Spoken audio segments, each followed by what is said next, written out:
All right. We forgot to ask her if she saw Black Adam. I knew we forgot something. Yeah. Black Adam. We're at that time of year where we're reviewing big releases. And this is one of them. We've been talking about Black Adam since this fucking podcast started. We're finally reviewing the real life thing. We went from months and months and months and years of fan art to actually seeing the movie. Nearly 5,000 years after he was bestowed with the almighty powers of the Egyptian gods and imprisoned just as quickly, Black Adam is freed from his earthly tomb, ready to unleash his unique form of justice on the modern world. Dwayne "The Rock" Johnson in the lead role as Teth Adam. Black Adam. Teth Adam. I just stayed Teth Adam. Honestly, it sounds cool. I like Teth Adam over Black Adam. I was saying we got to talk about the naming at the end because they did execute something that another movie company we tried to execute a few years ago and it didn't work. Aldous Hodge, a good friend of this podcast, plays Hawkman. Noah Centineo, not a friend of the pod, but someone we've talked about many times, is Adam Smasher. Marwan Kanzari plays well, I don't want to do any spoilers. Ishmael, who becomes a pretty integral character as well. Sarah Shahai plays Adriana Tomas, who is another important character in that world. We'll get into that, whatever. I'm not going to spoil anything and talk about the lore. I did a lot of Black Adam deep diving. Quintessa Swindell plays Cyclone. And then Pierce Brosnan plays Dr. Fate, a.k.a. Kent Nelson. He did the thing. Every time I hear Kent, I just think of Kent from Veep. And so that's just when I hear an old man with Kent. So yeah, Viola Davidson is Amanda Waller. We already know that. And you know, I'm going to do something here that people might not like. Henry Cavill's in it as Superman. I'm sorry. If you don't know at this point, you don't care about Black Adam. And so I don't feel bad spoiling it. I will note if you haven't seen it, he's not like in it. It's like one line. And it's one line. Post credit. But the movie's been out for 3 days and they already announced that he's back in the DCEU. Crazy. Like, they just don't care. And the best part of it, the craziest thing is the producer of the movie was saying, man, I really wish they didn't leak the Henry. The Rock was promoting it. Like the entire press tour, this entire 3-month press tour, he is like hinted at it nonstop. Be really cool if I fought Henry Cavill Superman, wouldn't it? Just nuts. Anyway. And of course, obviously, The Rock in a role that he's been trying to play for his whole life. This is a very... I don't want to say vanilla. Vanilla makes it sound boring. It's not boring. It's fun. And structurally speaking, I think there's a couple whiffs that they made in this movie that I really do wish they would have changed it up because I think there could have been something awesome here. I haven't actually, honestly, I saw it twice. I liked it more than Aquaman. I feel like I'm kind of crazy saying that. I ended up liking it more than Aquaman. I don't like it. I still think Shazam was better. I think Shazam was more coherent.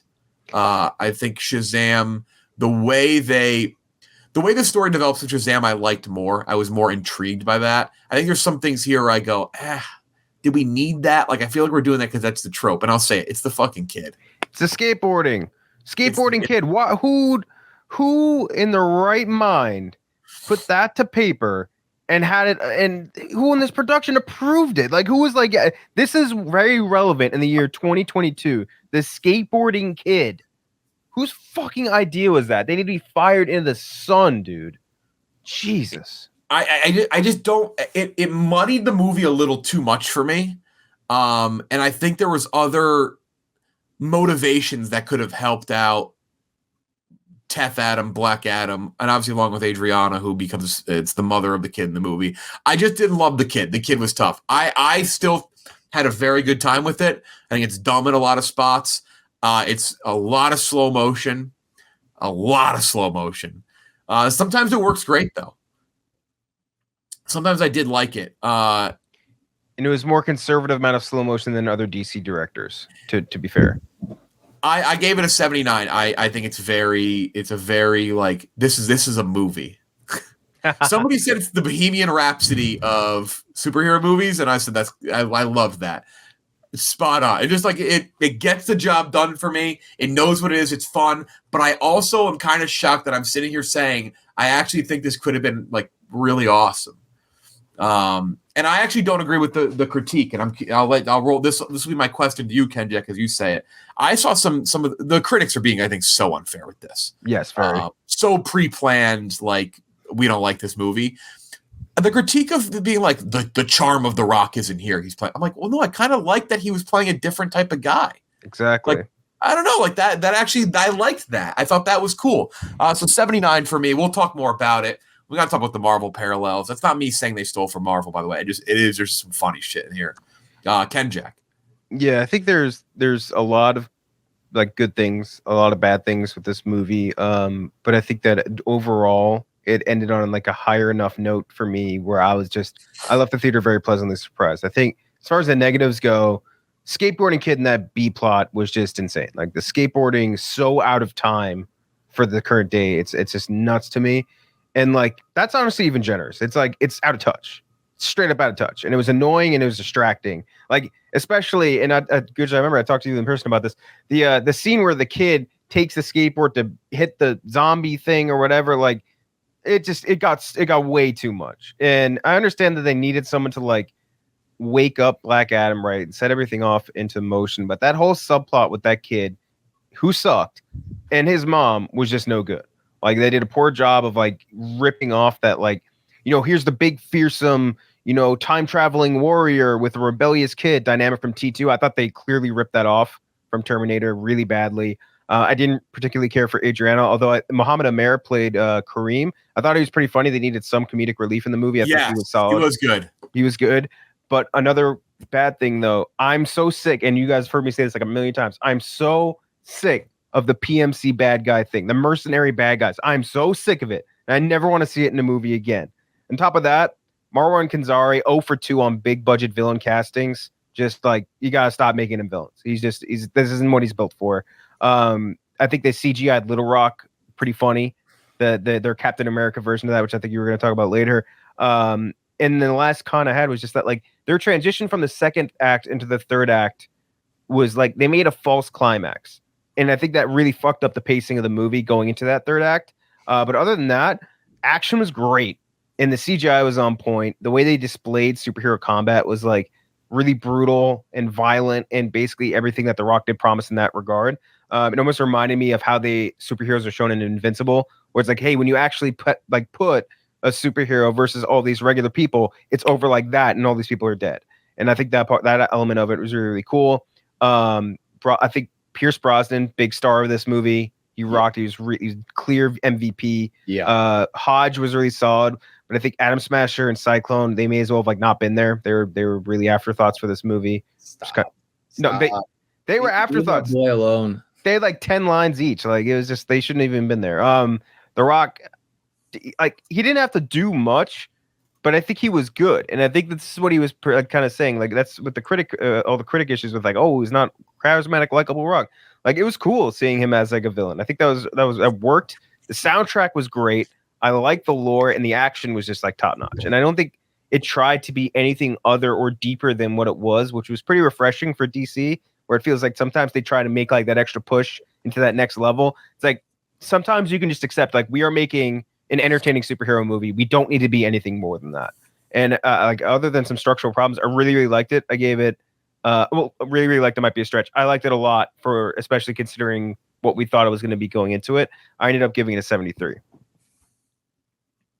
This is where I have to be an idiot.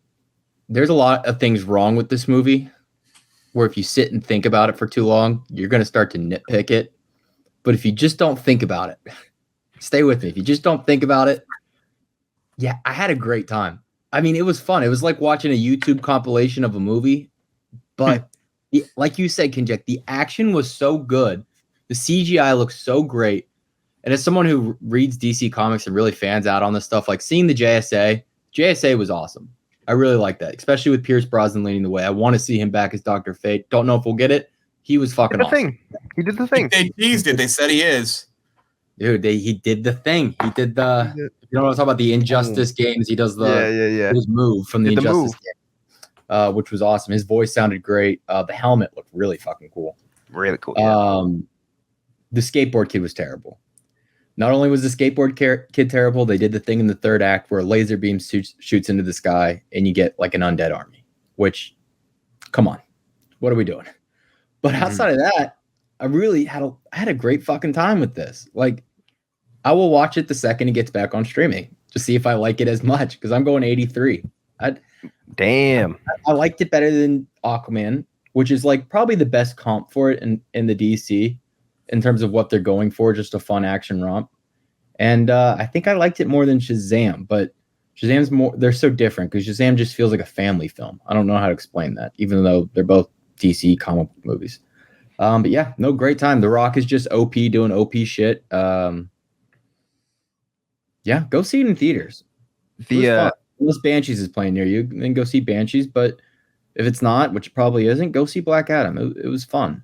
If it didn't have that fucking skateboarding kid, this would be like the third best DC movie. Like if there was no like if they limited to 10% share of humans versus metahumans in this movie, it would be like one of their best movies ever. Like that's the biggest weakness. I think this movie was like 85% action. Yeah. They had gone to 90, 95. We're looking at like one of DC's best. Like, I just don't like. I just the kid fucking killed it for me in so many spots. Like I hate the kid. I am tired of kids being motivation in movies. I know these are, I guess, kids movies. Like these are not supposed to be taken overly seriously. But I think that's fine. You don't need the kid to be the motivation and like the driving force of so much of it, because I think it distracted a little bit from Black Adam. Like there were moments where it had that syndrome of like Black Adam is not the main part of the Black Adam movie. This is like the kid with Black Adam, like kid versus the mercenaries. Like, come on. Like one scene is fine. Multiple, it was just too. That bothered me. That did bring the movie down like a significant amount for me. But there was other things that were very good. I will say this is a great example of DC being so far behind Marvel in terms of planning and like where they are, and them trying to copy or do things Marvel does is not the right idea. I think they're in a situation where no matter how you look at it, you can sit there and say that you know DC Comics and you read them and, you know, this character came before this Marvel character. But the point is the mainstream audience, most people aren't going to know that. And there's going to be Marvel fans or people who only know Marvel walk into this movie and go, holy shit, that was Falcon. That was Doctor Strange. Like these are just like all these little tropes and things are just like Marvel. That's Ant-Man. That's Wanda. Like you can just look at that. And so that's going to be a thing that they're going to struggle with. Like they have to expand. That was the other thing about this movie that I like too. It's a DC movie, and we saw people other than fucking Superman, Batman, and Wonder Woman for once. Like that's why the Suicide Squad is so refreshing. That's why Peacemaker is so refreshing. I don't even know who Quintessa Swindell's character is. As someone who's like read the comics like for years and watched all the anime, I've never even heard of that character. It's just nice to get something a little different. But they're going to run into that problem, like. Because there's so many characters across both comic book properties that are the same thing. Oh, yeah. You're going to run into that issue the more you introduce. I'm curious to see if that ends up toppling them or not. Same shit's about to happen with Wakanda Forever, where it's like people are going to be like, Namor's a ripoff of Aquaman, but technically Namor came first. Like it's like they even did that. Like they knew they changed him around apparently quite a bit. I don't know. I know Namor a little bit. Like I'll do my deep dive more when the movie comes up. And I know they changed a bunch of stuff to try and really make it so you don't go in and go, okay, that's fucking Aquaman. They are like identical characters, which is funny. It is funny that both comic book companies just rip each other off. I mean, Hawkman was just Anthony Mackie Falcon. That was obviously a fun job, but like it was like the same fucking thing. You're just like, there is Hawkman lore, but they obviously didn't show any of it there. The Dr. Fate stuff was awesome. I really, really like that. The more I think about like all the different moves he pulled, like when he did like the Shadow Clone Jutsu, that was so awesome. Okay, Jack, you know what I'm talking about? Yeah, multiple like 30 people. Oh, great! Just the kid's story was the biggest problem. Like the undead army's stupid too. You're like, oh my god, but like that I can fuck with. It's the kid is just. They even had a scene where remember when she had the crown or whatever, and they said she's like, I don't have the crown, and then they cut to a full 10-second clip of the kid skateboarding away with it. Oh, the skateboard. I can't get over the skateboard, dude. You mentioned the skateboard before I saw it, and I died laughing at even like the scene where they're in the stairwell. He put the skateboard down. Why? Why did he do that? It made it 10 times louder. Like the landing area of a stairwell, he would just do like a 1 foot skate, pick it back up. I was like, oh, all right, we don't got to do what that. What are we doing here, dude? It's so unnecessary. It's like he may as well be using like. Do you remember? I don't know if you'd ever used these in school. Those like it was like kind of like a scooter where you had to like move like this to like make it move. You know, like wiggle to make it move forward. Yes. May as well have had one of those at that point. It was just it felt so fucking dated and like a moment. And then you, Gooch, I remember you said this on Friday. Like this would have killed in 2002. Like that would have been the coolest. Everyone would have been all about that kid and all about this movie. This would have been the highest grossing movie of all time if it came out in 2003. Yeah. Oh, by far. And like that's a sign of like really bad top to bottom management when you let something like that get through a movie. But again, like other than that, it's fucking cool. They like everything else about the movie is pretty fucking cool. Like the fight scenes are so sick. And we made fun of like, or at least I made fun of Black Adam's like flying like posture or whatever because he flied like really angrily looking. But like I think the way they had him fly in this movie was actually kind of sick. Like he was just floating everywhere and like it just was it felt I don't know, interesting because like we don't really get to see a ton of that in most like in Marvel and all that stuff. They'll be flying for 2 seconds, but then they'll go back down to Earth when they're talking with someone, but not Black Adam. And I like that. He felt like a god. Like a legit god, yeah. Yeah. I mean, which was awesome. His little body was very funny because it was funny because the body that they CGI'd his face onto was still a very large man. Like yes, still a very jacked man, but because it's The Rock, the guy looked tiny in comparison. That shit was funny. That was really funny. They should just not shown him. Do we like the opening cameo? Yeah. For what? Exactly. Why? Did we like the beginning with the girl from Peacemaker, not Peacemaker himself? Yes. Yeah. Wait. Oh, Harcourt. Yeah. That was so unnecessary. Like, yeah, she. I mean, I guess like, it was like a big reveal too. Like when she walked in, they like made it seem like, oh, like, yeah, we're from Waller. I get that. But what did you like the beginning, like the Quicksilver-esque, like moving the bullets around slow mo? Yeah, that was a very clear ripoff of Quicksilver, but like I think they did paint it black while that was happening. Yes. It was cool. Awesome. Like it was different from. It was different from Quicksilver in that was all like PG, like no one's dying during that. Like he was using this slow motion time to murder like dozens of people, and I think that made it like just a second degree cooler.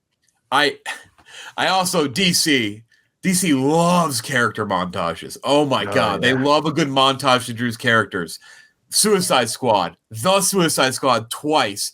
Batman v Superman, they did it via like computers, like they did it via like a PowerPoint presentation, and they did it in this one too. They introduced Hawkman, like they introduced all of them through like a very quick montage. Like DC loves that shit. Dude, they love to info dump their heroes. Henry Winkler. Henry Winkler is like just Adam Smasher. The hierarchy of power in the DC universe has changed. The Fonz. The Fonz is now involved. There is a funny thing. I got to pull it up that I actually realized when I was watching this movie. Fuck, I got to find it. Anyway. Was it about the hierarchy of movies and how it's changed? It was about like I saw somebody tweeting online about Noah Centineo playing Adam Smasher, but because it's Black Adam, they spelled it Adam, ADAM. Yeah, so he's Smasher. And I like that's nobody's fault or anything, but it's kind of funny to have that because it makes sense if you don't know that's the character, you'd be like, oh shit, like he's the Adam Smasher, but it's obviously well, does that mean he's the Adam? Like he fucks Adam, like, or is he crushed? Yeah, at the end, he kind of wants to fuck him. Yeah, he does. That's kind of fair. He wants to fuck. He's flirting with everyone in that movie. He's the pussy smasher. He's the everything smasher. My beautiful bi Adam Smasher. Wait, so do Snyderverse fans hate this? Yes. Okay. It's not made by Zack Snyder. Hold on. That's why we have read it. It changes day by day. Wait, no, we have to go check what the fuck was his app, like Veritor or whatever his Zack Snyder's app is a social media. Oh yeah. Yeah, what is that? Yeah. It's not Veritas. It's like fuck.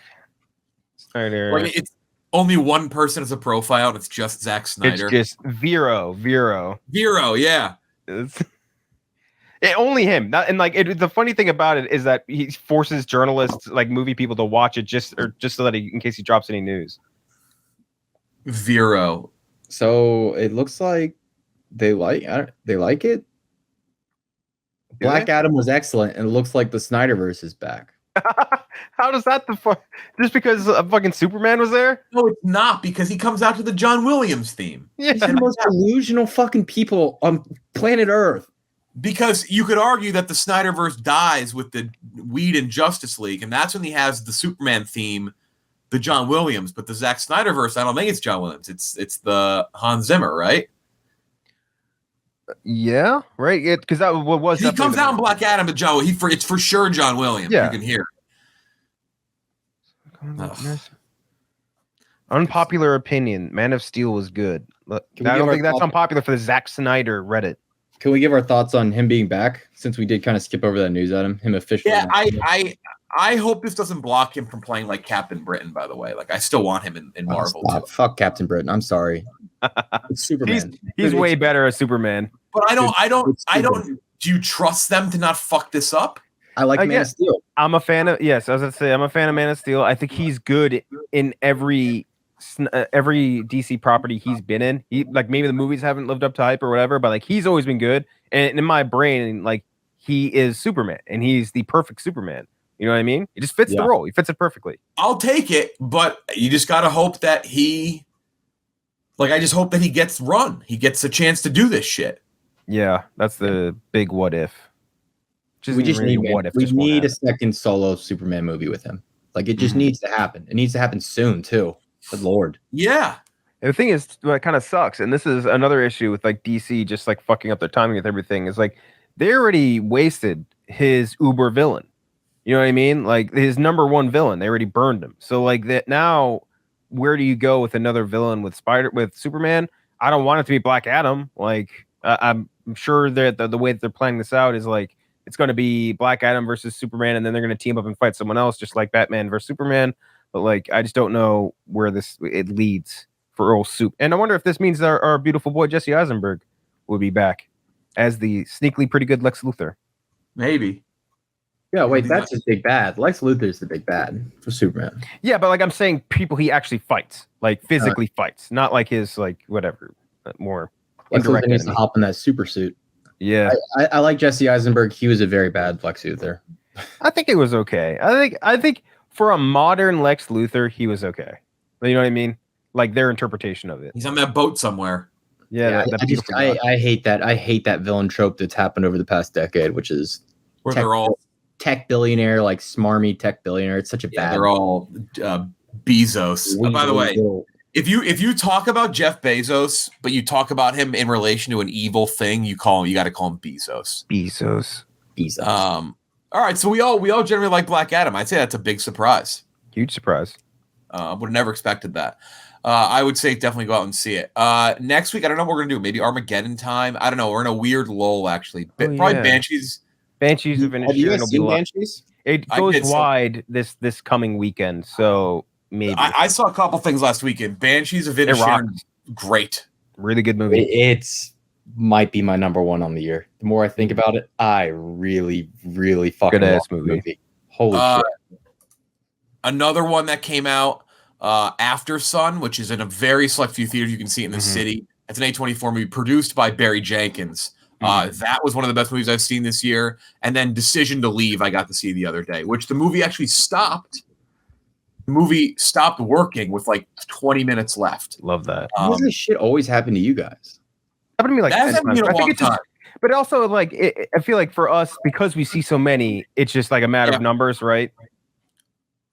Yeah. This is a South Korean movie. It's Decision to Leave is a must see, especially if you listen to this pod and you like stuff like that. Like, you should definitely see it. I was in the theater with first of all, the guy came in and he started joking and like making quips about like the theater not working, and we were like, like fix it. Like, And nobody yelled at him. Like, I'm not like gonna yell at people in like the service industry. We were like, oh, okay. Like, and he kept making the jokes. Like, all right. And I actually got to the point where I was like, are we just not going to see the rest of the movie? Like, I feel like he's made the joke one too many times. He's like, no, we're just switching it out. And so then I guess there was a joke made about like him like putting on something else. And we were talking, me and this person near me in the theater, and discussed what if they put on Margin Call instead. Hell yeah. I don't know why that came up, but the Paul Bettany great right there. Yeah, the movie Margin Call, which you can watch in its entirety on YouTube just by clips. Like you can watch that movie in 10-minute chunks in full right now on YouTube. And I was like, I like that we just had a Margin Call laugh right here. Mm-hmm. Let's do that next. Let's do Prestige Week. Let's come on and talk about all these little releases. Margin Call. Nothing else coming out. Not Margin. Yeah, we'll kind of work through what we can see and where, but definitely Banshees for sure. Ticket to Paradise came out. The George Clooney, Julia Roberts movie. Yeah. I've not seen it yet. I have a screener. My mom didn't like that. There's not a very good chance I'm going to like it. Ken Jack and I got Willow screener. Yeah, I watched the first episode. I don't think we can say anything on this forum, but I watched it. That's for sure. After that, Enola Holmes 2, the Weird Al movie, which I'm very excited for. That new Justin Bartha, Theo Rossi, Sadie Sink banger, Dear Zoe, comes out in 2 weeks. Yeah. I know everyone's amped about that. See that new Bartha banger? And then Black Panther Wakanda Forever comes out on November 11th alongside The Fabelmans. Ooh. We will not be reviewing A Christmas Story Christmas on this podcast, by the way. What a fucking Jesus. What a turd. Yeah, we didn't even talk. I won't talk about it. I'm not going to acknowledge it. The kid's back, Peter Billingsley, who plays he plays that kid from Spider-Man 2, Defender, right? Yeah, he's also in Iron Man. Yeah, Tony Stark built this. You're a defender of Christmas Story, right? Like you like that movie, right? Wait, Christmas Story, the original? I think Christmas was awesome. Yeah, that's a good movie. What are you talking about? Sucks. Why? Well, you're okay. You don't have a reason. You don't have a reason. You're just saying it to say it. What? Why? Why does it suck? You acted like that was a crazy opinion for Jeff to have to like A Christmas Story. It's bad. That's not a reason. That's not a reason. Not a reason. The way you phrase that, it's on 24/7. We can't deny that. I know. I get that. But that's why people don't like it, because they're like, oh, it's on a lot. So I'm going to say it sucks. The way you phrase that, like, oh, you're a defender of this Christmas classic that people love. Those people are wrong. The guy who directed the Christmas Chronicles, by the way. But no, that's right. This is a direct sequel to A Christmas Story, and it involves Ralphie later in life. And I'm sorry, but terrible title too. Yeah, there have been other sequels to A Christmas Story, by the way. They're just all quietly been swept under the rug. Yeah, and it starred our good boy Daniel Stern, who plays was it Marv? Yeah, Ron Cryer, but. Yeah, Peter Billingsley is in Iron Man and Spider-Man. Tony Stark built this in his cave with a box of scraps. He called it. They took his technology and called it fart or whatever it was, or barf. Yeah, barf. Yeah. By the way, I rewatched. Speaking of Jeff Bridges, I rewatched the Tron Legacy. Good ass movie. Really. Tron. Yeah, it's weird that I don't know. I think it came out at the wrong time. I'm not saying it's great, but I rewatched. I was like, it's a cool movie. That soundtrack. I don't know why. Also, have you ever seen the movie that for sure, if they released it and made it today, Scott Eastwood would play the lead role? If they remade what today? It's Garrett Hedlund, but yeah, if they remade Tron Legacy, for sure that's Scott Eastwood. Yeah. Daniel Stern. Man, this one. I'm just looking through the rest of these. This is just depressing that they ever made a sequel to this in the first place. It's just Christmas Story. Christmas. That's it. So yeah, we'll figure it out next week. But definitely Banshees of Inisherin. Make sure to go check that out. Mm-hmm. Playing wide this week. We're definitely going to talk about that. Then we'll probably talk about other things as well. It's that time of year where you're going to get some smaller things. Look, the problem is, like, we do see these. We live in New York. You get them right away, and that's not the case everywhere else, unfortunately, which is a bummer. So that's it for Ken, Jack, and Gooch. I'm Jeff Lowe. We'll talk to you next time.